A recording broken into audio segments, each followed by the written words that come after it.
ओकरी खातिर आप कुछ मने धर्मपत्नी कहते हैं कुछ हमके भी अपनी आमदनी में से कुछ अंश हमरों के आप दे। ई चौथा वचन में धर्मपत्नी कहतड़ी। पांचवें वचन में कन्या क्या कहती है?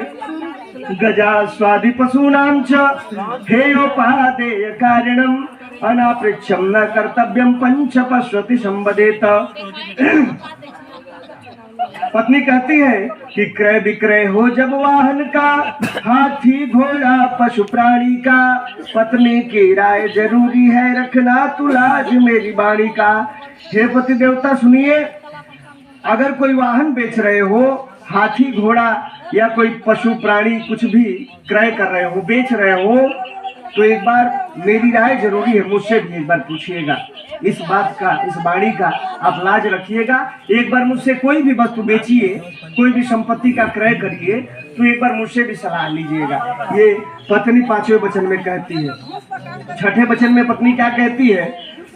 भूषणानि विचित्राणि रत्न धातु मयानि च दद्यान प्रतिगृह्यात यात खड्गीता वपि संवदेत। इसका अर्थ यह है कि मंडप के अंदर दिए आज जो वस्त्र और आभूषण है, दे कर लेना न कभी से, साक्षी अंबिका गजानन है। ये पति देवता, मंडप के अंदर आपने जो आभूषण दिया है, जो वस्त्र दिया है, उसे दे करके कभी लीजिएगा मत। इसके साक्षी गजानन, गणेश भगवान, गौरी देवी माता, ये कलश इत्यादि वरुण देवता, यहाँ पे देवी देवता, आवाहित देवी देवता है, नवग्रह इत्यादि का पूजन हुआ है, आवाहित है यहाँ पे। ये लोग साक्षी हैं, ये समाज साक्षी है। ये दोनों बैठे ब्राह्मण, हमारे और आपके आचार्य ब्राह्मण, ये साक्षी है कि आपने जो मुझे वस्त्र दिया है, आभूषण दिया है, वो मुझसे लीजिएगा मत।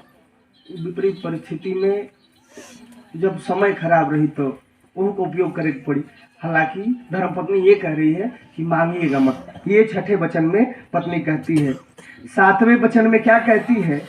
गीतवादित्र मांगल्यम वधुनास्य गृहे सदा अनाभूता गमिष्यामि तदा माम प्रतिपालयेत। पत्नी कहती है, मांगलिक शुभ कर्मों में बिन पूछे भी यदि जाऊं मैं, हे प्राणनाथ नाराज न हो चरणों में शीश झुकाऊं मैं। हे प्राणनाथ, किसी शुभ पूजन कार्य में, मांगलिक कार्य में यदि बिना पूछे भी चली जाऊं तो हे प्राणनाथ, शीश झुका करके आपसे कह रही हूं चरणों में कि आप नाराज मत होइएगा। सेवा से वंचित रहने का आता आश्रम में भेद कभी, उस समय न हो नाराज आप जीवन साथी पतिदेव कभी। कुछ ऐसे समय होते हैं जिससे सेवा से वंचित रहेंगे, आपके पास नहीं आऊंगी, तो उस समय आप मुझसे नाराज मत होइएगा। ये पति देवता, आप नाराज मत होइएगा, उस समय आपसे दूर रहूंगी। चरणों में प्रीति सदा रखकर पति को परमेश्वर मानूंगी, यदि आप प्रतिज्ञा पालेंगे तो मैं भी आज्ञा मानूंगी। आपके चरणों में आशीष झुका करके मैं कह रही हूँ, इन बातों को अगर मानेंगे तो आपकी सारी बातों को मैं अनुमोदन करूंगी, जीवन भर आपको मानूंगी। इसके साथ पत्नी के 7 वचन पूरे होते हैं और वर के भी, पति के भी 5 वचन हैं जो ब्राह्मण देवता बताएंगे।